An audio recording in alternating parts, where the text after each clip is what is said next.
जन्म मृत्यू माझा थोर झाले जीवा, माझ्या जीवाला जन्म मृत्यू फार झालेले आहे. म्हणून प्रस्तुत प्रसंगी प्राप्त वेळी प्राप्त प्रसंगी घेतलेला सेवेसाठी घेतलेला जगद्गुरु तुकोबारायांचा हा आपलं मौलींचा 3 चरणाचा सरळ आणि साधा अर्थ असलेला हा अभंग आपण सेवेसाठी निवडलेला आहे. तर इथं माऊली या अभंगात सांगतात की या जीवाला प्रत्येक वेळी जन्म आणि मृत्यू ह्या दोघांच्या मधात फिरावं लागायला लागलं. कारण आपण पाहत असतो, ऐकतो, अंत ही आरंभ है. अंत होणं म्हणजे शेवट नाहीये. एखादं कार्य पूर्णत्वाला गेलं म्हणजे पूर्ण झालं नाही, अजून नवीन सुरुवात आहे. ते झालं, अंत झाला म्हणजे नवीन आरंभ झाला. हे चक्र चालूच राहणार. मौलीने एका ठिकाणी सांगितलेले, उपजेते नाशे नाशिले पुनरपी दिसे, हे घटिका यंत्र जैसे परिभ्रमेगा. हे जसं सृष्टी चक्र चालू आहे ना, तसं या जीवाला सुख पाहिजे, पण ते भेटत नाहीये. म्हणून त्याला जे साधन मिळालं त्या साधनाचा उपयोग करून तो सुखी होण्याचा यावत आयुष्य प्रयत्न करतो. त्याचं जे जीवन आहे ना, ते जन्म आणि मृत्यू याच्या 2 काठामध्ये चालायला लागलं. आणि हे असं नाहीये की आज मानवदेह मिळाला, आज मानवदेह मिळाला, त्याचे कार्य संपले, परत त्याला दुसरा जन्म मिळणार. हे असं किती, असं 184 योनी आहे. आणि 184 योनीमध्ये जीव सुख प्राप्ती करिता आणि दुःख निवृत्ती करिता प्रयत्न करत फिरत राहतो. आणि त्याचा हा जो जीवनाचा प्रवास चालू आहे तो 184 योनीतून चालू आहे. आणि एक एक योनीमध्ये कोटी कोटी फेरा आहे. मगला जीवारा मानवा, मगला जीवारा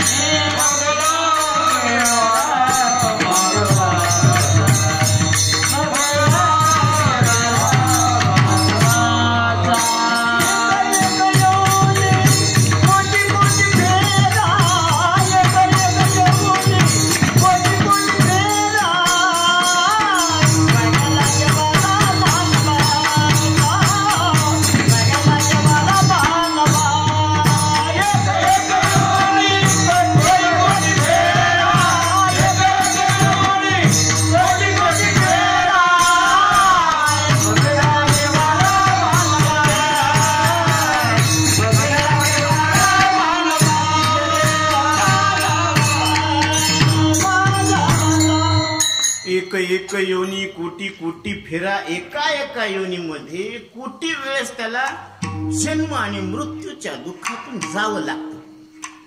जसं आता त्या दुःखातून जावं लागतं म्हणजे कसं माहिती का, त्याचं उदाहरण देते. हत्ती कवट खातो आणि त्याची भट्टी केवढी मोठी असते, आपली तरी छोटी बाबा, त्याची भट्टी लई मोठी असते. कवट हिरवं खातो जशाला तसंच सोडतो. पण पहिल्या कवटामध्ये आणि मागच्या कवटामध्ये फरक आहे बरं का. पहिल्या कवटामध्ये उगवण शक्ती आहे बाबा, आणि त्या मागच्या कवटामध्ये आता उगवण शक्ती नाही, कारण ते बी जळालेलं आहे. आणि जळालेलं बी उगवतं का, नाही. तुम्हाला अनुभव आहे, जळालेलं बी उगवत नाही. आणि कच्चं बी पेरलं की उगवतं, पेरलं की उगवतं. तसं हे सगळ्या 184 फिरून आल्यानंतर ज्यावेळेस मनुष्य देहाचा नंबर येतो ना, तिथं पेरलं की उगवतं. आता इथं तुम्ही काय पेरायचं, बेसरम पेरायचं का गाजर गवत पेरायचं का ज्वारी पेरायची, हे ज्याच्यात का हळद पेरायची, हळदची बेन लावावं लागतं. तसं काय पेरायचं हे ज्याच्या त्याच्यावर अवलंबून आहे. पण इथं ही जी सुपीक जमीन आहे ती कशी आहे माहिती का, तुकोबाराय सांगतात, भूमी अवघी शुद्ध जाना, अमंगळ हे वासना. भूमी कशी अंतकरणाची शुद्ध आहे, कारण ज्या अंतकरणामध्ये परमात्मा प्रगट आहे ते अशुद्ध कसं असं हो मौली. ज्या अंतकरणामध्ये परमात्मा प्रगट आहे. आता परमात्मा कसा आहे, मंगल स्वरूप. तू का म्हणे मंगलाता, मंगलाता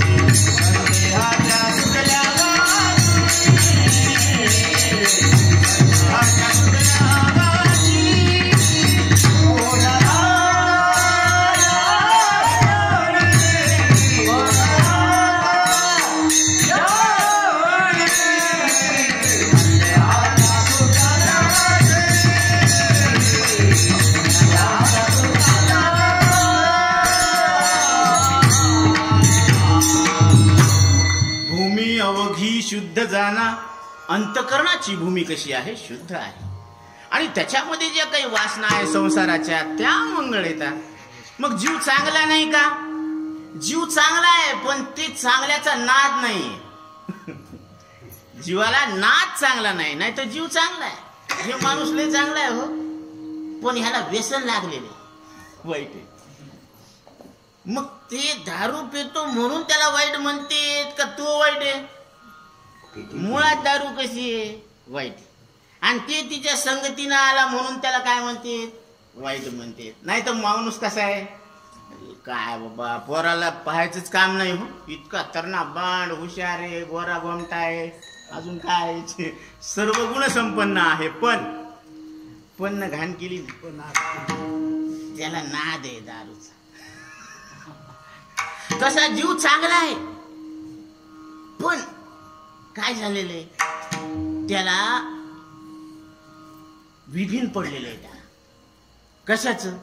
मायेचं विघीन पड. आणि मायेचं विघीन पडल्यामुळं ते लक्ष 84 योनीमध्ये फिरायचं लागला. गर गर गर, जसं काय भवरा फिरायला लागला तसं काय व्हायला लागला? हा फिरायला लागलेला आहे.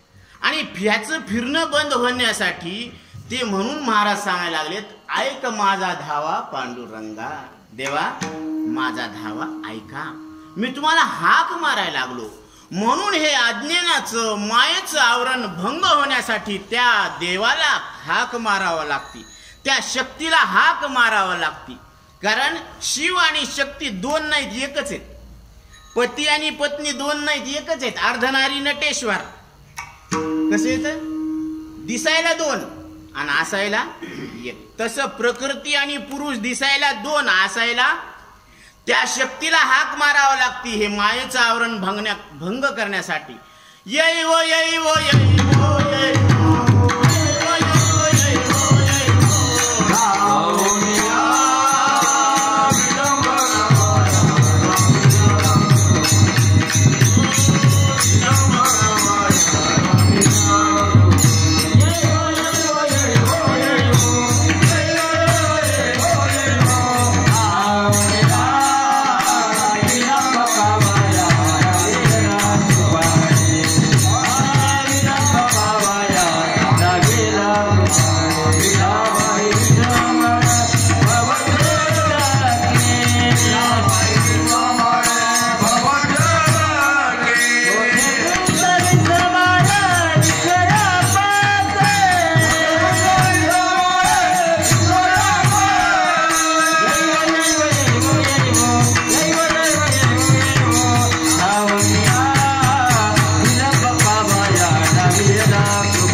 लागतं. कारण ती शक्ती आता आहे, इथं आहे, प्रगट आहे.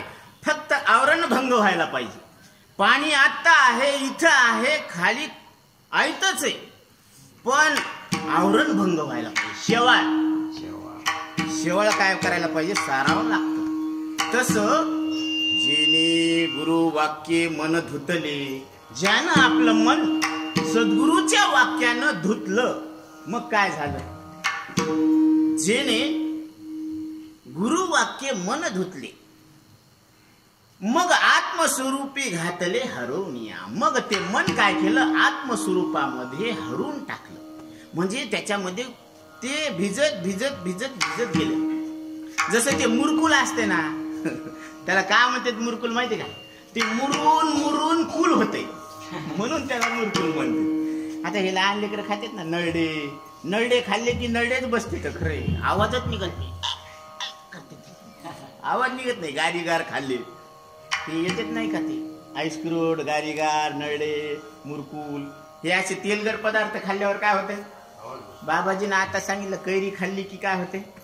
मी म्हणलं माऊली 2 घंटे धक्यो, घरी गेल्यावर बोलायचंच नाही, कामच पडत नाही. म्हणून हे जे पदार्थ आहेत ते खाल्ल्यानं काय होत असते? आंबट चिंबट बाहेरचं तळलेलं. बरं खरं सांगा, आपण किती बी आंबट चिंबट तळून असं परतून खा, रोग होतो का नाही? रोग होतो. आणि पशु पक्ष्यांनी जसं आहे तसं खाऊ द्या, त्याला रोग होतं का? नाही होत, बिलकुल नाही. त्याचं पोट दुखत नाही, त्याच्या संडासात वास येत नाही. हो बर, त्याला असं गरज के साथ छिटे पडण्याची संभावना आहे, असं बी काही होत नाही. बघा तुम्ही शेळ्याच्या लेंड्या पहा कशा, जसं जुनं काय साच्यातून काढल्या एखाद्या, बरोबर आहे ना? गाढवाची पहा तुम्ही लेडी, एकदम ऍक्युरेट आकार असतो त्याचा, बिलकुल इकडे तिकडे सरकतच नाही. घोड्याचं पहा तुम्ही, तसंच आहे बरं का? आवाज बरं. आणि मावशी नाही का काय करते, हाक मारती, लांबूनच भांडत बसते. ती मै पाहू मावा पोय, मावा पोय, म्हशीच्या माग. आता खरं सांगा, हे म्हशीचा पाऊ आहे का मावशीचा पाऊ? कोणाचा पाऊ आहे? आणि मावशी काय म्हणती? मावा पाऊ, मावा पाऊ. आता म्हशीचं आहे ना, पण ते आधीच राखून ठेवते, कारण हे सगळेच पोटे गेल्यावर मग गौऱ्या कशाच्या करायच्या. त्याच्यामुळं ते काय करतात, आधीच राखून ठेवतात. हे मावा पाऊ आहे बरं का, हे माझी म्हैस आहे, माझी म्हैस, माझी म्हैस. म्हणजे इथपर्यंत आपलं ममत्व काय झालेलं आहे, सरकलेलं आहे पुढं.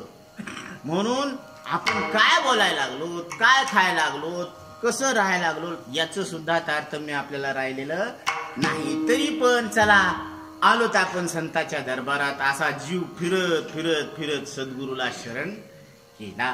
कारण ह्याचा जो हा जो प्रवास आहे ना, पुनरपि जननम पुनरपि मरणम पुनरपि जननी जठरे शयनम इह संसारे खलु दुःखारे भज गोविंदम भज गोविंदम भज गोविंदम मूढमते.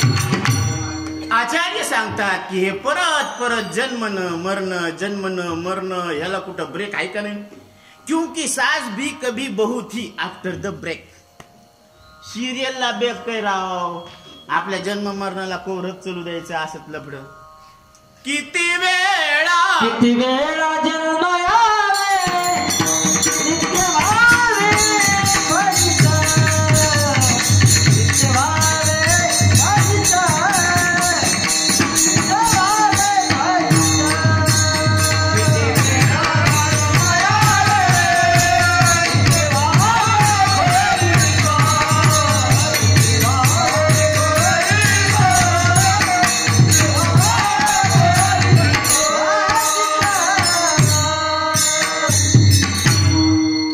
भावे किती वेळा जन्मा यावे, किती व्हावे फजित.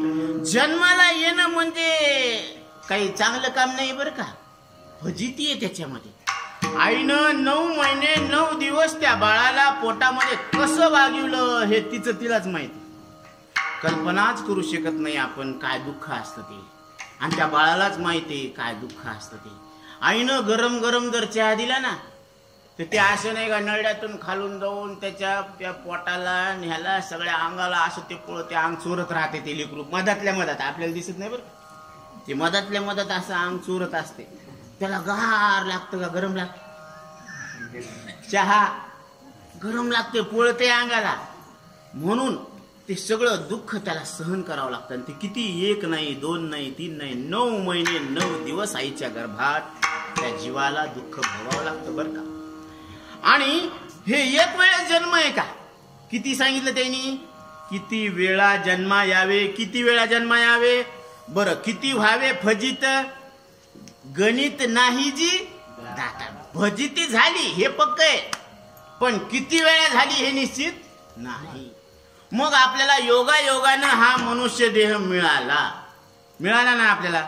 तर ज्याला ज्याला आपल्याला मनुष्य देह मिळाला, आपण रेणुका मातेच्या दरबारात आलो तितके आपण भाग्यवान आहोत बरं का. तुम्ही म्हणता कस काय महाराज, मला नाही का सासू लई बोलती हो का.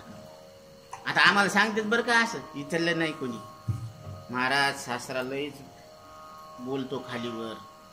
महाराज आई वडील आम्हाला शाळेत जाऊ देत नाही, शेतातच काम करायला लावते, असे बरेच उदाहरणं देतात. पण आपण नाराज असतो, कुणी आपलं काम करत नाही, कुणी आपल्यावर प्रेम करत नाही. हरकत नाही, संसारामध्ये आपल्याला काही भेटलं असल नसल, कुणी प्रेम करत असल नसल, पण तुम्हाला एक गोष्ट स्पष्ट सांगतो की तुम्हाला आम्हाला देवाचं आपल्यावर प्रेम आहे. तुमच्यावर आमच्यावर देवाचं काय आहे, प्रेम आहे. कशावरून तुम्हाला एक गोष्ट सांगतो की देवाचे आपण खूप लाडके आहोत. कारण त्याचं जरी आपण नाव घेतलं नाही तरी देव आपल्या शरीरामध्ये श्वास चालवायला लागला. बरोबर आहे का नाही. आपल्या आवडत्या वस्तूची शपथ घेऊन सांगा, आतापर्यंत श्वास चालवायला कितीदा देवाचं नाव घेतलं बरं आपण, की देवानं देवा तुला थँक्यू, तुला धन्यवाद, कारण तू माझा आतापर्यंत श्वास चालवायला. कारण तू श्वास चालवत असताना सुद्धा मी तुझं नाव घेत नाही तरी सुद्धा तू मला, तुझ्याशी मी कनेक्टेड आहे. म्हणजे देवाची रेंज इथं आहे. म्हणजे देवाचं आपल्यावर प्रेम आहे का नाही, आहे. म्हणून आपण देवाचे संतांचे काय आहोत, लाडके आहोत. देव आपल्यावर खूप प्रेम करायला लागला. म्हणून संसारामध्ये कुणी आपल्यावर प्रेम करतं का न करतं याच्याशी काही घेणं देणं नाही, पण एक विश्वास आहे अंतःकरणामध्ये की माझ्यावर माझा देव प्रेम करतो. अखई चुडा हाती आला, अखई चुडा हाती आला, अखई चुडा हाती आला, अंकण मोती नाकाला.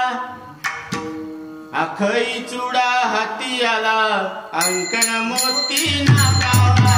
अखई चुडा हाती आला, अंकण मोती नाकाला.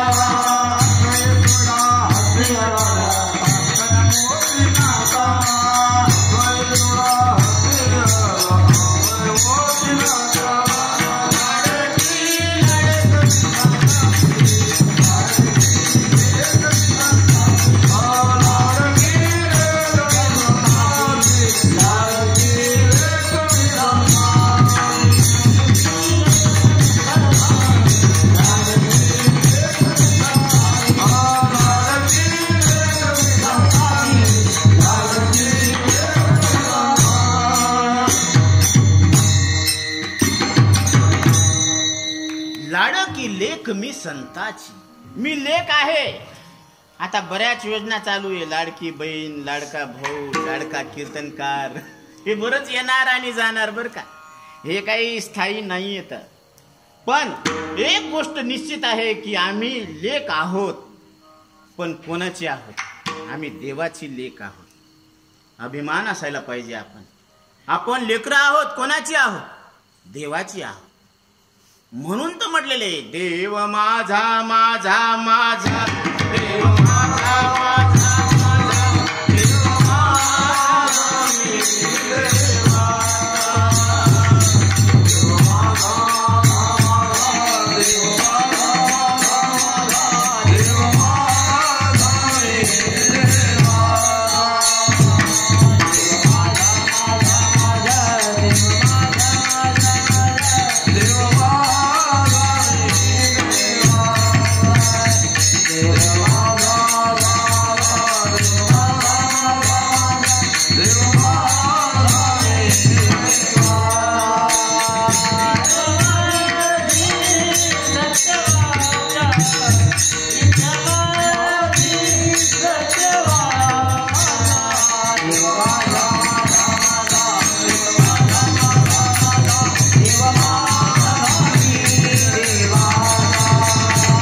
देव माझा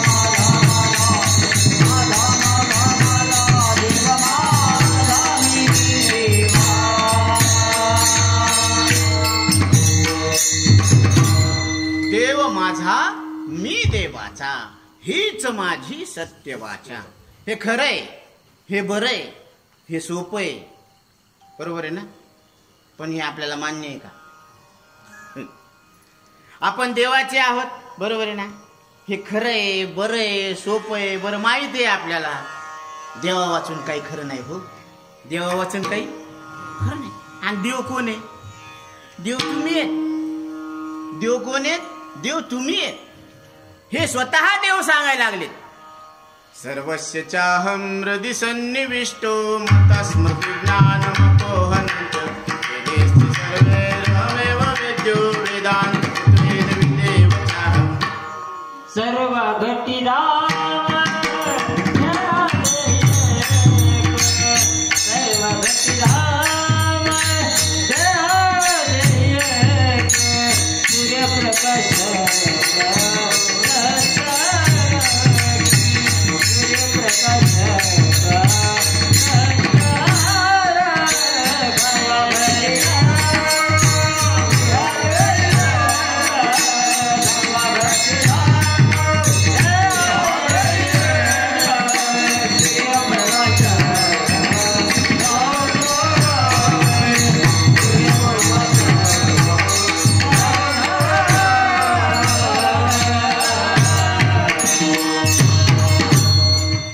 घटी राम देहादेही. एक प्रत्येकाच्या देहामध्ये जे चैतन्य विद्यमान आहे ते कोण आहे? ते एक रामरूप आहे. तैसा हृदयामध्ये मी रामू असता सर्व सुखाचा रामू. ही भ्रांतासी कामू विषयावरी. प्रत्येक जीव हा स्वरूपाने परमात्मा आहे आणि त्याला मी परमात्मा आहे असं कळून घेण्याचा संपूर्ण अधिकार स्वतः नारायणानं प्रदान केलेला आहे.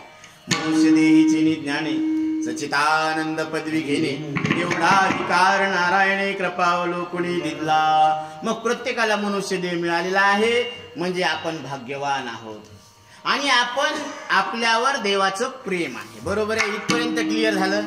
हा. आणि आपण कोणाची लेक आहोत? आपण संतांची लेक आहोत.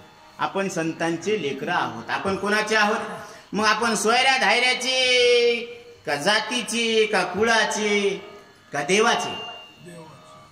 एवढं तर क्लिअर झालं की आपण सोयऱ्या धायऱ्याचे बी नाही, आपण जातीचे नाही, आपण कुळाचे, आपण वर्णाचे नाही, आपण कोणाचे? देवाचे, बरोबर आहे ना?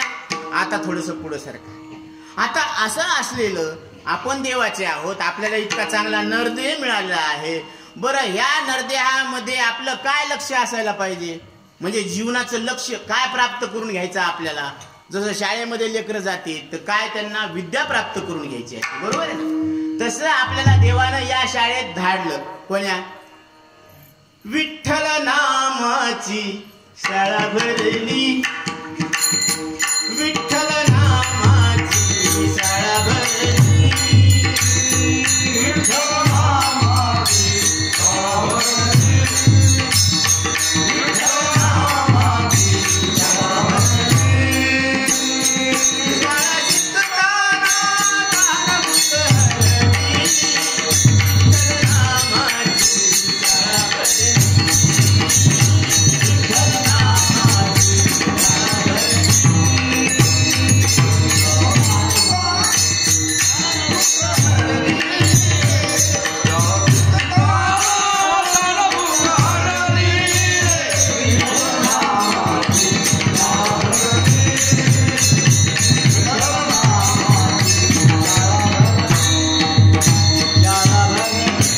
संपूर्ण जग म्हणजे काय आहे माहिती? एक शाळा आहे.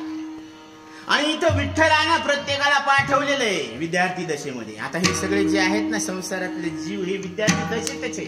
हे जीव दशेत आहे म्हणजे कशात येते? हे विद्यार्थी दशेत आहे. म्हणून या जीव दशेतून देव दशेत यायला पाहिजे. कुठून कुठपर्यंत यायला पाहिजे? जीवापासून देवापर्यंत एवढाच याचा प्रवास आहे. कारण त्यानं ईश्वरानं त्याला जे भक्तीचं साधन द्यायचं तर ते दिलेलंच आहे. फक्त यानं त्या साधनाचा उपयोग करून जीव दशा सोडून द्यायची आणि दिव्यत्वाला प्राप्त व्हायचं. एवढाच प्रवास आहे याचा, बरं का?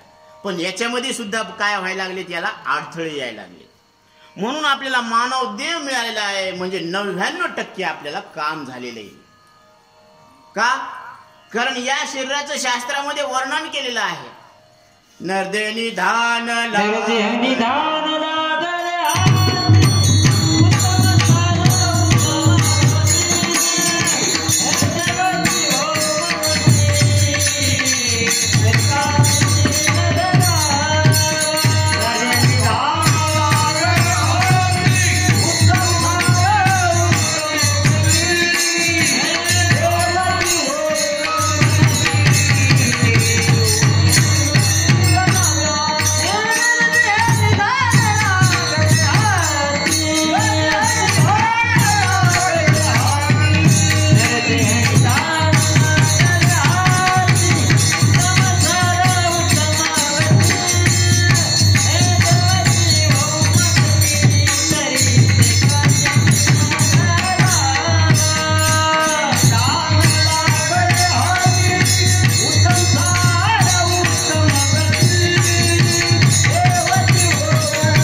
लागले हाती, उत्तम सार उत्तम गती, देवाची हो म्हणती ते होती, तरी का चित्ती न धरावे. मग आपण देव नाहीत का? आपल्याला आपण देव आहोत असं लक्षात घेता येत नाही का? आपण लक्षात घेत नाही.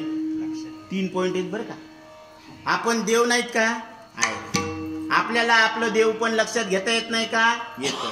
मग आपल्याला लक्षात येत असून सुद्धा आपण घेतोत का? नाही. म्हणजे हा दोष कोणाचा आहे? आपला आहे. मग आपला ज्याचा त्याचा हा काय आहे? दोष आहे. आणि त्या दोषामुळं आपल्याला दुःख व्हायला लागलं. काय करायला लागलो तर आपण दोषामुळे या 3.5 हाताच्या देहाला मी समजायला लागलो. आणि याला मी समजलं की याचं मरण आपल्या बोकांडीवर बसलेलंच आहे. बघ, देखा पुढीलाचे ओझे आपल्या माथा घेजे, मग कान दाटजे धनुर्धरा. दुसऱ्याचं ओझ जर आपण आपल्या पाटकुळीवर घेतलं तर आपली कंबर नाही का मोडणार अर्जुना? बाळा, म्हणून दुसऱ्याचं ओझ टाकून द्या. देहाला मी समजणं काय? दुसऱ्याचं ओझ आहे. कारण हे कौरक आहे. काम सरलं की देऊन टाकायचं. का असं आहे का? काम सरो वैद्य मरो नाही ना. त्यानं आपली गोळी दिली. ज्याला आता कोणाला रोग असला, काही रोग असला, त्याला औषध गोळी दिले त्यानं, बरं फुकटच दिलं, पैसे बी नाही घेतले, मलमपट्टी केली, तर त्याचे उपकार नाही मानायचे. थोड्या वेळ का पुरता उपकार मानायला पाहिजे ना, की देवा तुम्ही आम्हाला नाही का गोळ्या औषध दिले, माझा रोग चांगला झाला, हो तुमचे धन्यवाद. बरं तसं ईश्वराचे धन्यवाद करणं आपल्याला त्यानं देह दिला. आणि कशासाठी दिला?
आपल्याला भजन करण्यासाठी हा देह दिला. आणि आपण कशा कशामध्ये खर्चला? ती म्हणे म्हातारं खर्चलं. कशात?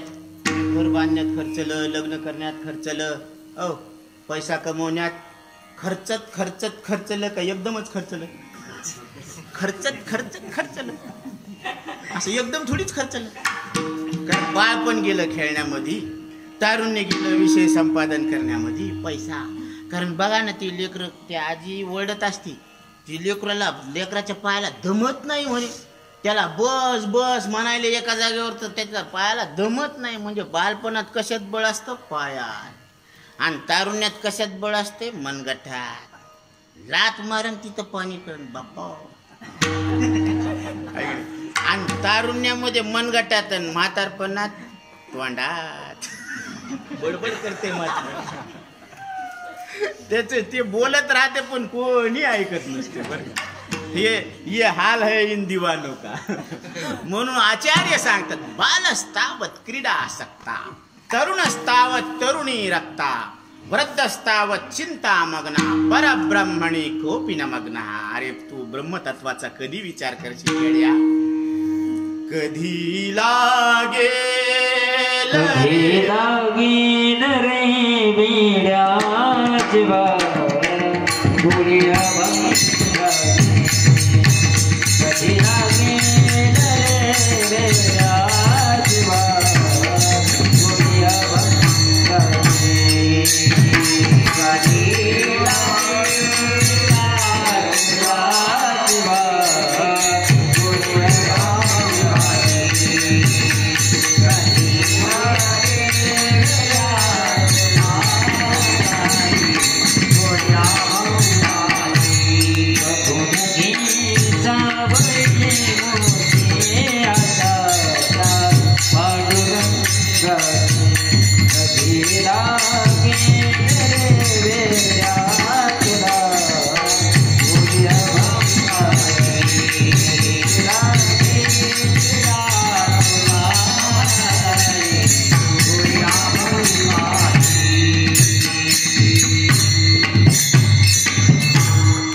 कधी वेळ लागन आपल्याला त्या सावळ्या मूर्तीकडे आपण कधी पाहतो? माझा देव कसा दिसतो, माझा देव कसा आहे, त्याचे डोळे कसे, त्याचे नाक कसे, त्याचा गळा कसा, त्याचं पोट कसं, त्याचं कंबर कसं, कधी निहाळून पाहिलं? वरून खालपर्यंत निहाळाव विठ्ठलाला. आपण काय निहाळतो या चमड्याला? हा, सगळे चमडेच नाही. मग चमडे पाहणारे हे चमड्याचे पारखी येत. गंमत झाली बर का. अष्टावक्र मुनींना निमंत्रण आलं, ब्रह्मसभेमध्ये बोलावण्यात आलं. जनक राजाची सभा आहे. आणि पहिले कसं होतं माहिती का? राजे राजवाड्यामध्ये अशी ब्रह्मसभा बोलवायची. आता जसं गुरुकुलामध्ये आपण सप्ताह वगैरे आयोजन करतो ना, सगळ्या महाराज लोकांना बोलवतो ब्रह्मवेत्यांना, तसं पूर्वीच्या काळामध्ये असं ब्रह्मसत्र बोलवायचे. आणि त्याच्यामध्ये ब्रह्माबद्दल चर्चा करायची, म्हणजे देवतत्वाबद्दल चर्चा करायची. तर असं ते वडिलांना बोलावणं आलं, पण त्यांचं काही जाण नाही झालं. ते म्हणले तुम्ही जा म्हणे. मग अष्टावक्र मुनींचं त्या राजसभेमध्ये आगमन झालं. आणि आगमन झालं असताना आता त्यांचं नाव अष्टावक्र मुनी. 8 ठिकाणी त्यांचं अंग व्यंग वाकडं होतं. आता ते कसे चलते तुम्ही कल्पना करा. आता ते त्यांचं चालणं पाहून आता राजसभेमध्ये त्यांचा प्रवेश झाला असा. आता त्यांच्याकडे ते सगळे ब्रह्मवेत्ते पाहून हसू लागले. तर त्यावेळेस अष्टावक्र मुनी राजा जनकाला सांगतात, राजन, ही ब्रह्मवेत्यांची सभा नाहीये, ही चमड्याची परख करणारे चंभारे. सगळे अवाक झाले ब्रह्मवेत्ते. ते म्हणायला लागले की बाबा हे काय म्हणायला लागले? ते म्हणले बरोबर आहे, तुम्ही ज्याच्याकडे पाहून मला हसायला लागले त्याला कळत नाही. ध्यानात घ्या, फार महत्वाचं पॉईंट आहे.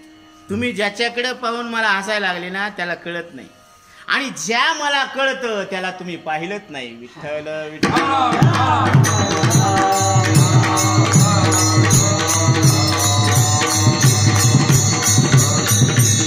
अदृश्य दर्शन संताची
दिसणारे, न बदलणारे आणि न मरणारे परमात्मा आहे.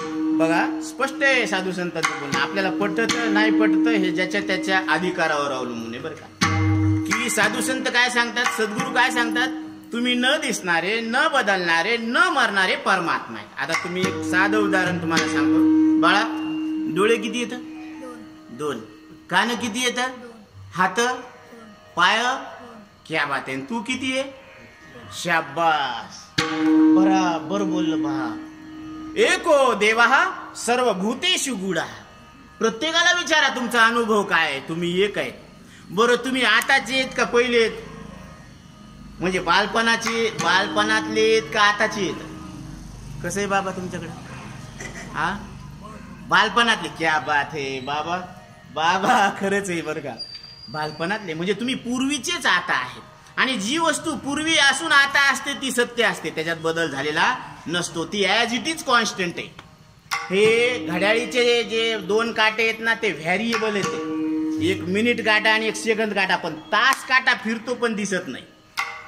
फिरतो पण दिसत नाही. फिरलेला दिसत नाही का फिरत नाही? फिरलेला दिसत नाही पण फिरतो. आणि सेकंद काटा आणि मिनिट काटा बी फिरतो. तसं शरीर बदलतं, इंद्रिये बदलतात, मनातल्या इच्छा बदलतात, पण याला जाणणारे तुम्ही बदलत नाही. बरोबर आहे? मग तुम्ही बदलत नाही म्हणून मरत नाही, आणि तुम्ही मरत नाही म्हणून न मरणे इतकं सुख कोणतं आहे बरं? आता तुम्हाला सांगितलं की बाबा तुम्हाला मरण नाही, मग चांगली गोष्ट आहे का नाही? तुम्हाला मरण नाही म्हणल्यावर तुम्ही आनंद स्वरूप आहेत ना हो. मरणा इतकं दुःख कोणतं आहे? कोणतंच नाही. बरं, आम्ही सांगतो म्हणून म्हणतो का तुम्हाला तुकोबराय सुद्धा हेच सांगतात? काय सांगतात? अमर हा अमर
अमरहा, तुम्ही अमर आहे. एकदा नाही दोनदा सांगितलं. देवबाप्पाने कितीदा सांगितलं ही तुमची धर्मपती, हे तुम्ही याचे धर्मपती.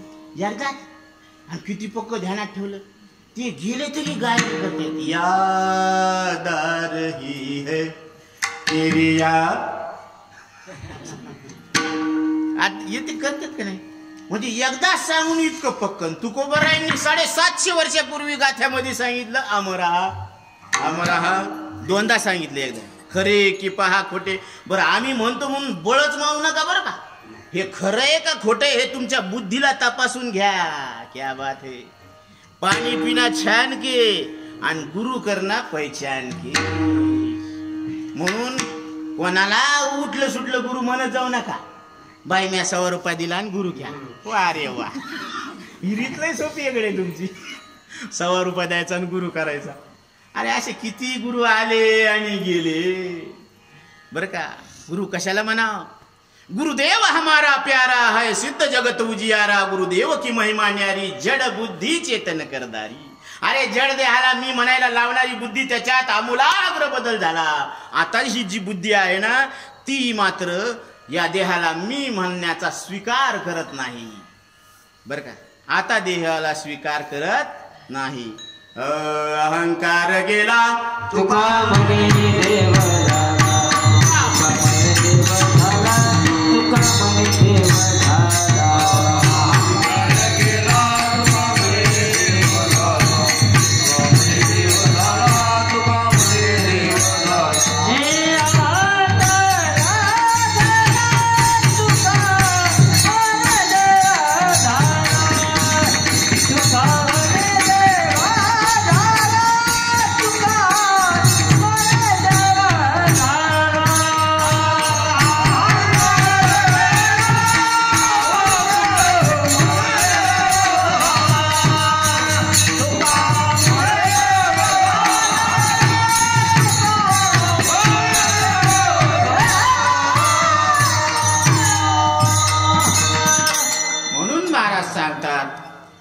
अहंकार गेला, तुका म्हणे देव झाला. आधी अहम आकार म्हणजे मी आकारवान आहे असं वाटत होतं. आता आकार असून त्या आकाराला आपण मी समजत नाही, कारण हा आकार पहिला नव्हता. बालपणाचा लहान आकार होता आणि आता कसा आला? तारुण्यात तरुण आकार आला आणि वार्धक्यात सगळा गळाटा झाला, चिवट्या झाल्या चिवट्या. ते रस उसा चरकात गेला की तिकून काय निघते? स्वात्र्या. तसे हे म्हातारे सगळे गळाटलेले आहेत ही सगळी. आणि तरणे पान म्हणजे कसे पॉवरफुल आहे अजून, आहे की नाही? आणि लहान लहान लेकरं तर आता उगवलेले येते कंस. पण यायची अवस्था ही होणार आणि पुढं काय होणार रे? त्याला मृत्यूच्या मुखात जाणार. आणि त्या मृत्यूच्या मुखात जाण्याच्या आत आपल्याला आपली स्वतःची ओळख व्हायला पाहिजे. मी कोण आहे? मी तो वासुदेव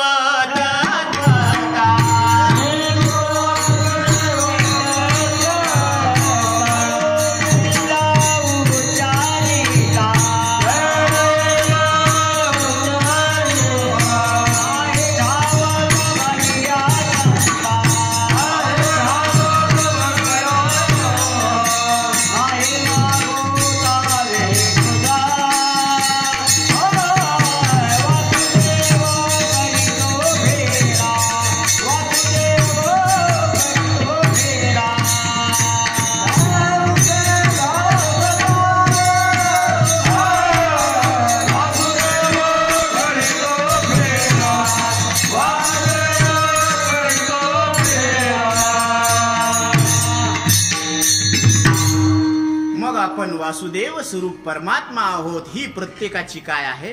ओळख आहे. हे पहचान आहे. हे पहचान पत्र आहे. सरकारनं तुम्हाला आधार कार्ड दिलं ना, हे तुमचं ओळखपत्र आहे ना. कॉलेजमध्ये गेल्यावर तुम्हाला आय कार्ड देतात का नाही? तर हे साधू संतांनी तुकोबरायांनी दिलेलं आपल्याला आय कार्ड आहे. हे पहचान पत्र आहे. जाने वालो जरा मुड़ के देखो इधर, मैं तुम्हारी तरह एक इंसान हूँ, जिसने सबको रचा उसकी पहचान हूँ. जाने वालो जरा. दोस्ती चित्रपटातलं गाणं आहे बरं का.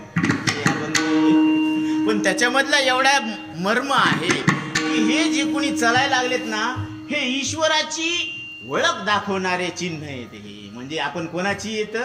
देवाचे येत असा शिक्का लागलेला आहे. जसं कपाळबाईचं असतं, पण कुंकू कोणाचं असतं? मालकाचं. क्या बात आहे की नाही? मंगळसूत्र गळातीचा, पण मंगळसूत्र कोणाचं? मालकाच्या नावाचं.